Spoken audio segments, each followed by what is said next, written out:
Okay, next topic is posture. What is posture? Posture student आपकी body structure, खड़े होने का तरीका, चलने का तरीका, बैठने का तरीका, ये सारा आपके पोस्चर से इंक्लूड। सपोज दैट कुछ लोग चलने का तरीका अलग होता है, कुछ लोग झुके चलते हैं, कुछ लोग ऐसे चलते हैं, कुछ लोग टेढ़े होते हैं, वो कहीं ना कहीं पोस्चर जो है वो रॉन्ग है। पोस्चर जो है आपका फुल स्ट्रेट, हल्का सा चेस्ट जो है वो बाहर आना चाहिए, स्ट्रेट, ये शोल्डर जो है एकदम सामने होना चाहिए, यहाँ का जो शोल्डर है वो सामने ऐसे होना चाहिए। ये गुड पोस्चर है, राइट पोस्चर।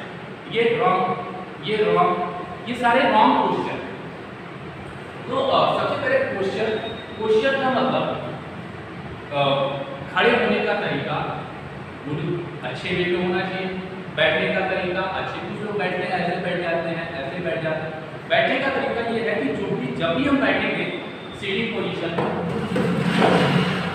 तो हमारा ये जो बैक होगा वो पीछे साइड होगा ऐसे, और ये जो शटर रहेगा वो हमारे जो पीठ है वो पीछे सटे रहेंगे और ये स्ट्रेट रहेगा। ये sitting position. Standing position posture ये है। वॉकिंग पोस्चर, जो शोल्डर है आपका झुका नहीं होना चाहिए, वॉकिंग पोजीशन, तभी आपका पोस्चर गुड पोस्चर माना जाएगा। तो 3 स्टेज होते हैं पोस्चर के, sitting, walking and standing.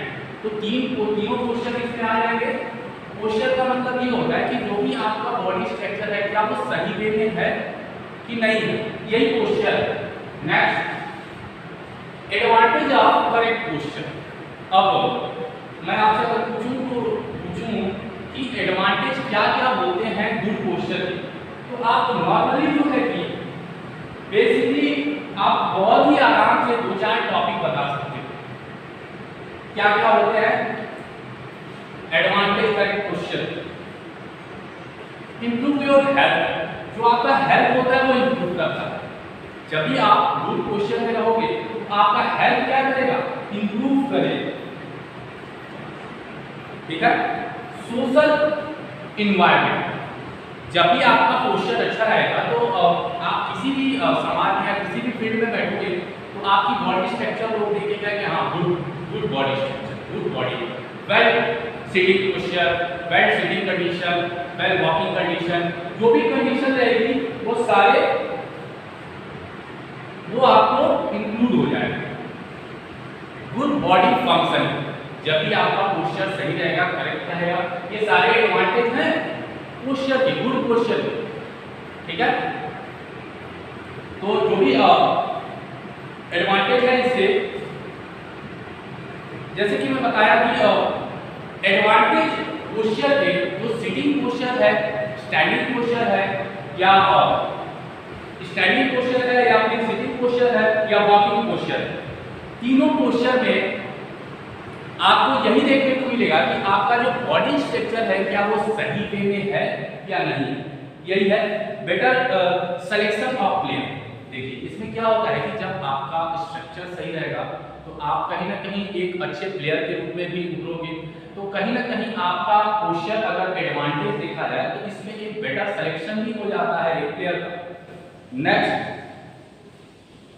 Better skill performance, जब आपकी बॉडी अच्छी रहेगी, स्ट्रक्चर अच्छा रहेगा, सिटिंग पोस्चर, वॉकिंग वे, सारी चीजें जब अच्छी रहेगी तो आपकी पर्सनालिटी भी जो है वो बहुत ही अच्छी खिल के आती है। नेक्स्ट, कॉजेज ऑफ पोस्चर, क्या क्या इससे दिक्कतें होती हैं। अगर आपका पोस्चर सही नहीं है तो आपके जीवन में, आपके लाइफ में कितनी प्रॉब्लम आ सकती है। पोस्चर कितने टाइप्स के होते हैं? 3 टाइप्स के होते हैं, sitting posture, standing posture and walking posture. मैं स्टूडेंट बार बार आपसे बोल रहा हूं कि पोस्चर को ध्यान से देखिएगा। पोस्चर 3 टाइप्स के होते हैं, standing posture, walking posture and standing posture, walking posture and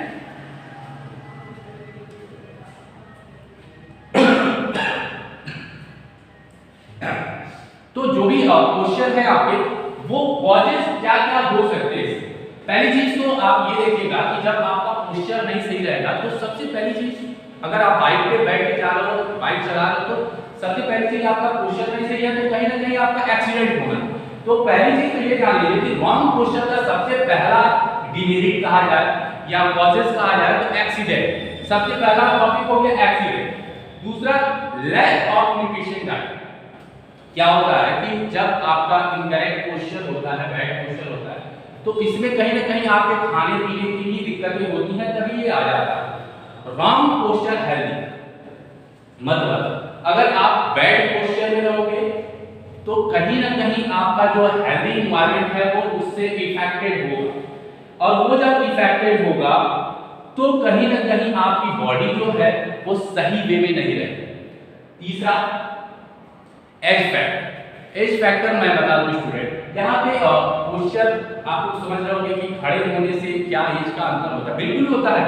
आप स्ट्रेट खड़े हो, और कुछ लोग होते हैं जो यंग होते हैं वो बहुत ढीले बॉडी के होते हैं, तो उसमें अंतर आ जाता है। तो यहाँ पे जो बैड पोस्चर का है, यहाँ पे बैड पोस्चर में बहुत सारी दिक्कतें आएंगी। आपको आपका स्किल जो है, स्किल भी कम पड़ जाएगा। स्किल सोचने की शक्ति कैसे कम पड़ जाती है, जैसे कि कहा जाता है कि आपकी first impression is last impression. जब आपकी बॉडी से कोई रूबरू होता है, आपसे कोई बात करता है, आपके बैठने के तरीके को, चलने के तरीके को, खड़ा होने के तरीके को देखता है, तो कहीं ना कहीं वो एक आप पे इफेक्ट डालता है। व्यक्ति क्या इफेक्ट डालता है कि हाँ इसकी पर्सनालिटी अच्छी है, ये ऐसा है, ये वैसा। तो जो भी चीजें एक पर्सनालिटी का बहुत ही ज्यादा इफेक्ट पड़ता है।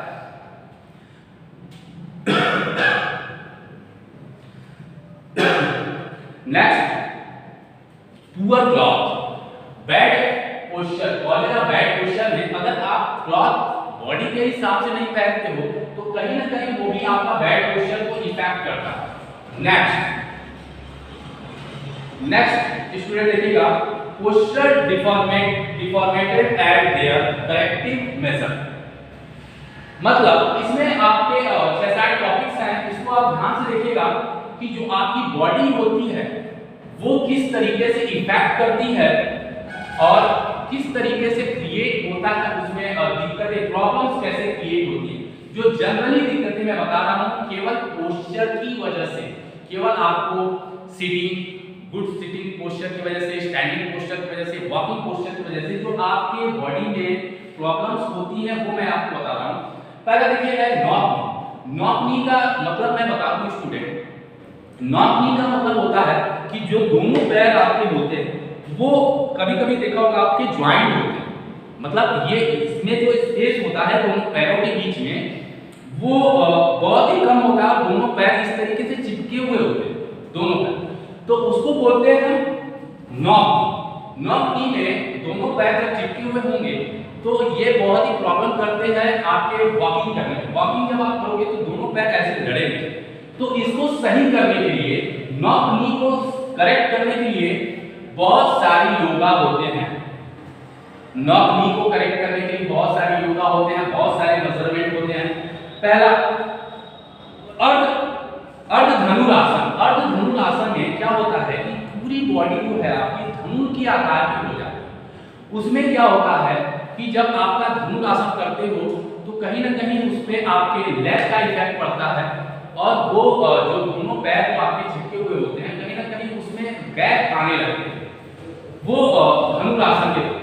दूसरा ऑप्शन है नी नॉक को सही करने के लिए, नॉक नी को।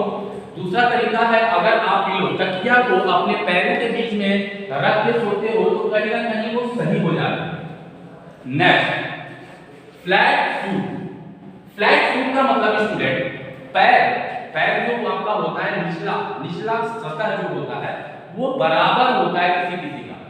तो मैं बता दूं कि अगर वो बराबर है तो वो रॉन्ग है, और उसमें अगर थोड़ा सा स्पेस नहीं है तो कहीं ना कहीं वो रॉन्ग हो जाता है। उसको हम लोग कहते हैं फ्लैट फुट। मतलब जो आपका पैर है वो एकदम फ्लैट है, उसको सही करने के लिए, फ्लैट फुट को सही करने के लिए हम वाटर बोतल को अपने पैरों के निचले स्तर पर रगड़ते हैं। और भी बहुत सारे एक्सरसाइज हैं, और उसके लिए चप्पल का एक सोल आता है जिसको हम बेसिकली पहनते हैं। तो ये हो गया आपका flat. Next, blow leg. Blow leg का मतलब स्टूडेंट मैं बता दूं, ब्लो लेग का मतलब ये होता है कि जो आपका पैर टेढ़ा होगा। मतलब थोड़ा सा बोला जाए तो डिसेबल, हल्का फुल्का डिसेबल होता है, उसको बोलते हैं ब्लो लेग। पैर जो है आपका थोड़ा सा अजीब तरीके से होता है, मतलब अगर दोनों पैर आप ऐसे रखोगे तो एक पैर थोड़ा सा टेढ़ा रहेगा, उसे हम बोलते हैं ब्लो लेग। ब्लो लेग को सही करने के लिए अर्धचक्र आसन, गरुड़ आसन और अर्ध मध्य आसन कर सकते हैं, क्योंकि जो दोनों पैरों के बीच में डिफरेंट होते हैं वो सबसे ज्यादा मायने रखते हैं। काइकोसिस नेक्स्ट है काइकोसिस। काइकोसिस का मतलब स्टूडेंट आपकी रीढ़ की हड्डियों से होता है। जब भी आप सिटिंग करते हो, सिटिंग पोस्चर में आप आते हो, तो बैठने का तरीका कुछ लोग इस तरीके से बैठे हैं, कुछ लोग इस तरीके से। जब भी आपका सिटिंग पोस्चर करेक्ट नहीं होगा, जब आप सिटिंग पोस्चर, जब ये चीज आपका स्ट्रेट नहीं रहेगा, तब आपको काइकोसिस की प्रॉब्लम हो जाती है। काइकोसिस की प्रॉब्लम में आपकी जो रीढ़ की हड्डी होती है यहां से लगा के और अपर बॉडी के एंड तक वो काइकोसिस का सिस्टम होता है। इसको आप सही करने के लिए बहुत सारे आसन हैं, जैसे धनुरासन है, अर्धचक्र आसन है, बहुत सारे आसन हैं जो आप करके सही कर सकते हो काइकोसिस। नेक्स्ट है राउंड शोल्डर। राउंड शोल्डर का मतलब जो भी आपका शोल्डर होता है, जैसे कुछ लोग ऐसे खड़े होते हैं, मतलब ये यहाँ से और शोल्डर की दूरी जो होती है वो थोड़ा सा डिफरेंट होती है, और खड़े होने का पोस्चर ये यहाँ से और शोल्डर की दूरी एकदम एग्जैक्ट होनी चाहिए, ये आगे नहीं होना चाहिए या पीछे नहीं होना चाहिए। ये होता है राउंड शोल्डर। राउंड शोल्डर का मतलब जो आपका ये पोर्शन होता है, ये यहाँ से लगा के ये ही डिफॉर्मिटी होता है, इसी में इफेक्ट होता है। तो अगर आप इस तरीके से खड़े हो तो राउंड शोल्डर का ये रॉन्ग पोस्चर है, और इस तरीके से खड़े हो तो राउंड शोल्डर का ये करेक्ट पोस्चर है। तो नेक्स्ट स्टूडेंट लाइडोसिस। लाइडोसिस का मतलब मैं बता दूं, लाइडोसिस का मतलब आपका ये जो लोअर बॉडी, हिप की बॉडी होती है, हिप की जो बोन्स होते हैं उससे रिलेटेड होते हैं, हिप के थोड़ा सा पहले ही वो क्या करते हैं कि जब आप वॉकिंग वे में होते हो, वॉकिंग वे में वो किस तरीके से क्रिएट हो रहा है, ये लाइडोसिस है। लाइडोसिस किस तरीके से क्रिएट हो रहा है यही आपको बेसिकली देखना है। और लाइडोसिस का मतलब ये जो आपका अपर बॉडी का ये हड्डी जो होता है वो किस तरीके से आप चलने में, वॉकिंग में किस तरीके से ऑपरेट हो रहा है, वो होता है लाइडोसिस। सैक्रोलिस, इसका मतलब मैं बता दूं स्टूडेंट, इसका फुल होल रीढ़ की हड्डियों से रिलेटेड होता है। इसमें आप स्लीपिंग पोस्चर, अब कुछ स्टूडेंट बोलते हैं कि स्लीपिंग पोस्चर कोई करेक्ट पोस्चर नहीं होता, नहीं होता है। अगर स्टैंडिंग करेक्ट पोस्चर हो सकता है, वॉकिंग करेक्ट पोस्चर हो सकता है, सिटिंग करेक्ट पोस्चर हो सकता है, तो स्लीपिंग भी करेक्ट पोस्चर हो सकता है। तो ये प्रॉब्लम कहीं ना कहीं स्लीपिंग का करेक्ट पोस्चर के बगैर ही आती है। तो स्टूडेंट ये आपका चैप्टर समाप्त हो गया। अगर आपको इस चैप्टर में किसी भी तरीके का डाउट होता है तो आप बेझिझक पूछ सकते हैं।